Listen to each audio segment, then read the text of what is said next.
Hey, this is Paul from Les Bronx Guitars and welcome to my shop. So in the last video, you saw me carving out this neck, and this is the neck for NoNo's Carve top. It's a little thick, but that's the way he likes them. So what we're gonna do today is we're gonna refine this neck. We're gonna find the back of this contour right here, and we're gonna radius the fingerboard, and we're also gonna put some tuna holes in the headstock. I'm not going to do any footage on the fretting portion of this neck build because I've already got some out there, and enough of that's enough of that, right? So so in the next video you'll see this finished and at a different point. Also in this video I'm going to introduce you to the body type that I'm using for his guitar, and I'm going to be doing some glue up on that and possibly cutting it out in a bandsaw and all that stuff. We'll see how far this goes. Anyway, let's get started. Nothing fancy here, guys. Just I've got this clamped. Got a couple clamps on the end. One over here, one over here, and it's just on a 2x4 kind of a fixture, whatever that I made. It's just barbaric, really. And all I'm going to do is I'm going to mark this contour with a pencil. I'm just putting something I can reference off of. I just go around this thing like this here, and maybe a couple lines this way. And this is going to show me how much I'm taking off and show me where the uneven spots are in this shape here. And then just simply, I've got this block right here. This block has got some 100 grit on one side and 120 on the other, and I probably need to replace this. We'll see how this goes. This was used on the last one, but I take the stick. Now remember, I've already carved it out, got my shape that I'm desiring. Now I'm just refining. And like I said in the other video, you know, there's some small imperfections, and I mean small, because this is a perfectly straight piece of wood. I've mic'd this out. This is wood, but it's a nice flat straight piece of wood, this surface and that surface. So I'm going to run along this neck right here, and you're going to see how how some of the imperfections are there, but they're going to go away. So it's close to being CNC quality if you think about it, but it's not. It's this minute. I mean, I don't know how to explain it. It's just a minute imperfections that'll be there. They're so small, I don't know if I can really even say they're there, but I think they are. Anyway, here we go. We're just gonna go ahead and go around this neck like this here. And it's probably gonna be hard to see on the camera after I do a few passes. There is some areas where the pencil marks are gonna disappear. Those represent high spots. And you may not be able to see it from there, but right in here, it's just about gone. The marks are gone. Right in here, there's some left there, some left here, some left up here, a little over here. So we're just gonna go around like this until all these pencil marks are gone. Right in here. It needs to be a little more rounded right here, I think. I have this tool. This tool is used for molding, you know, checking profiles of molding and stuff, duplicating them, whatever. But I use it on my necks. It gives me a good representation of, let's see if I can get that in the camera, the shape. You look at the top or the bottom, either way. And it tells me where I'm at. It's a good gauge to see what needs to come off where. As I come up to this point, right here. Oh, that one's very good. I can see that, yeah, it needs a little more off on that end. So I'm gonna stop the film for a minute and I'm gonna change out this sandpaper on this side, this coarse piece, because I need a little more power. Be right back. All right, at this point, I take some strips of 120 grit sandpaper, just cut them in strips like this here so I can wrap it around. And I call this shoe shining. And we'll do this for a little bit.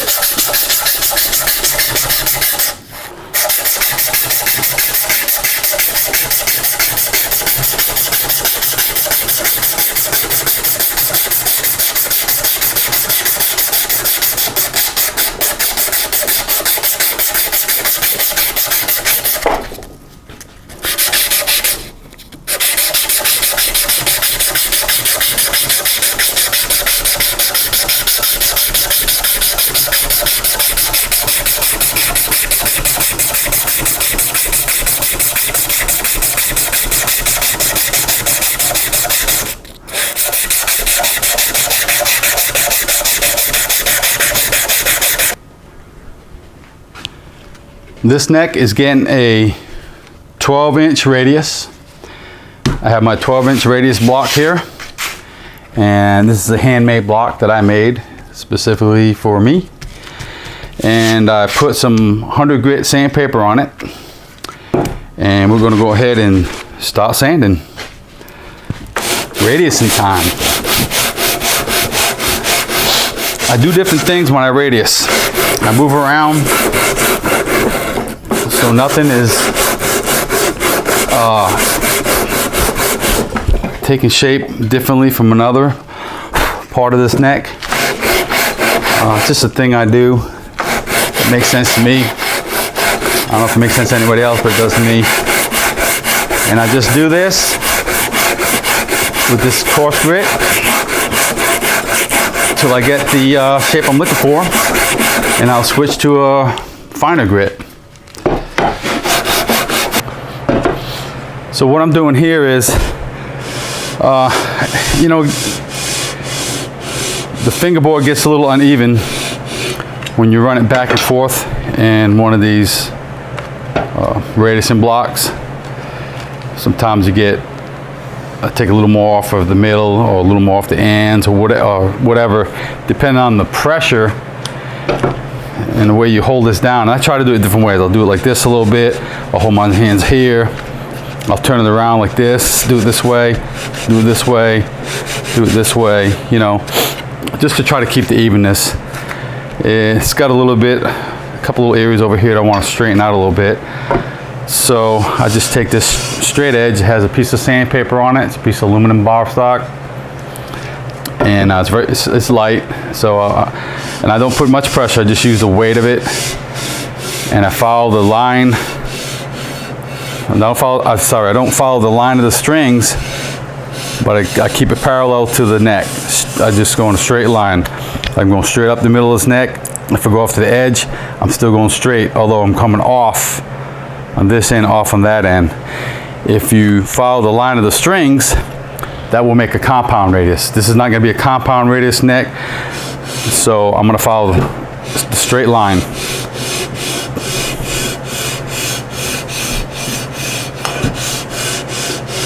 And it doesn't take much. And then I've got a straight edge, and I'll check for straightness. And I'm holding up to a light right here. So I usually use the light. That's my reference. And it's looking pretty good. I don't see any, maybe just a hair light coming through. Not too bad. So from here, I'm going to take this worn out piece of 80 grit off and put a 120 grit back on. This 120 grit's slightly worn. I'm not really wanting to take too much off anymore. And I'm going to keep pressing on with this, just kind of refining it. Switching my hands off, different positions, flipping it around, doing different things here. And that's going to refine this radius.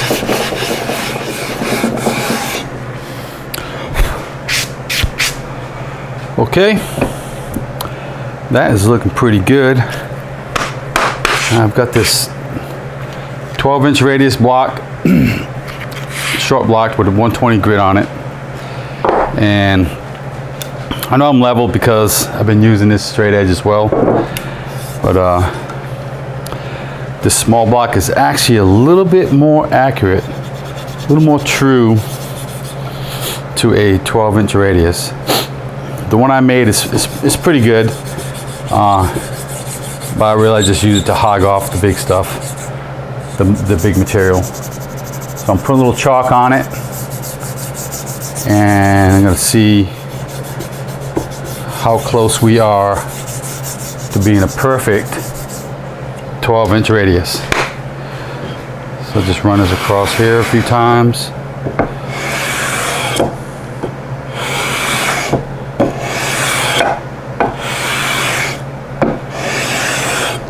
Wow, it's pretty good. Pretty good. So I'm going to continue on with this block.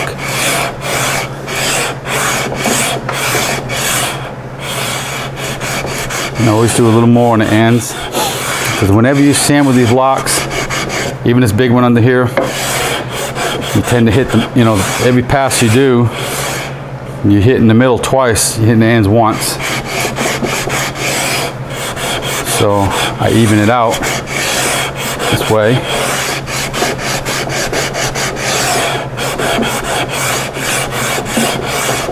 Okay, so here's the back of the guitar, and I've marked out the shape of the guitar, and you see a couple holes here. That's to center up my templates and everything. So this is the African mahogany. This is the top. This is maple. This is 2-piece, book match piece. Doesn't really matter if it's book match or not. This is going to be a gold top anyways, so it'll be an opaque color. And so this thing here has holes also, and it lines up with the other one. So when we clamp this up, it's going to be exactly where it needs to be. Now there's a little hole right here, and this little hole is for a 3-way switch, selector switch. And what I do is I put the template on just the top here. I screw it into the holes, lines it up. I drill a hole through this maple, take my template off, take this top, and I screw it down to the body, and I drill a hole into that also. And then there's going to be a little hole here. Now that hole is a reference for me.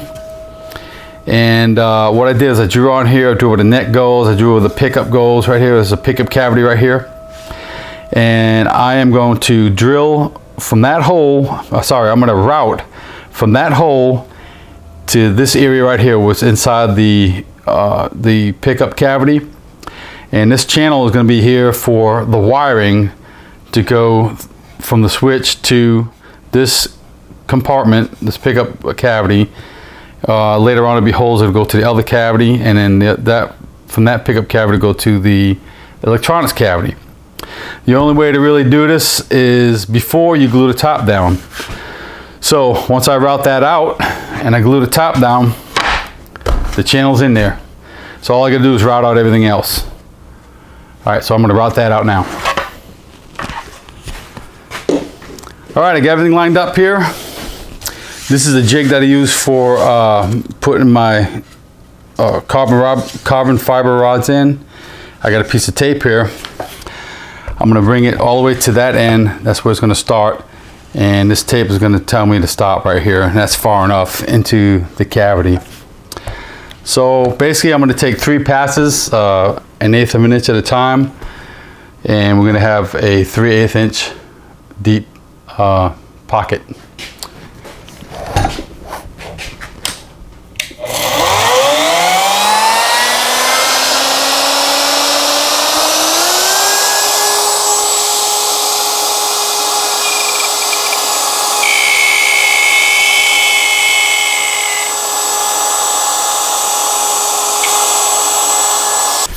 We are ready to go.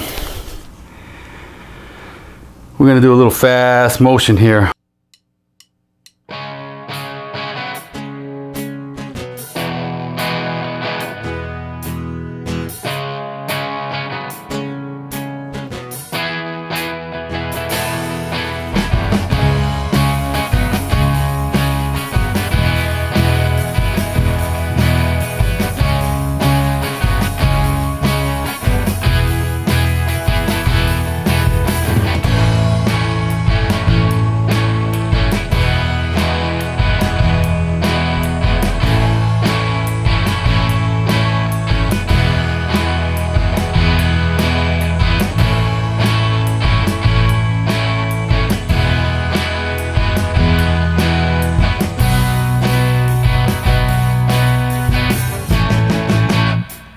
Underneath the surface, beneath the foaming waves, haven't seen the sunlight for 17 whole days.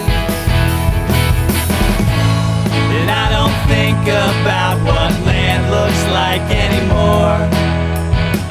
Ride currents aimlessly and hope that we don't wash ashore. I make my living off of you,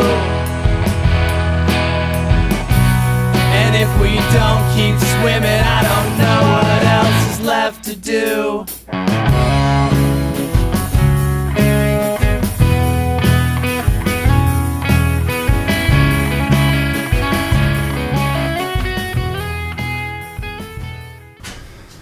All right, so it's the next morning and I've taken the clamps off of it. I didn't anticipate letting it sit all night. Didn't have to, but I ran out of time yesterday, and so I just figured I'd finish it up this morning. So it's glued up, and we are ready to put it on the bandsaw and cut the shape out.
So here it is.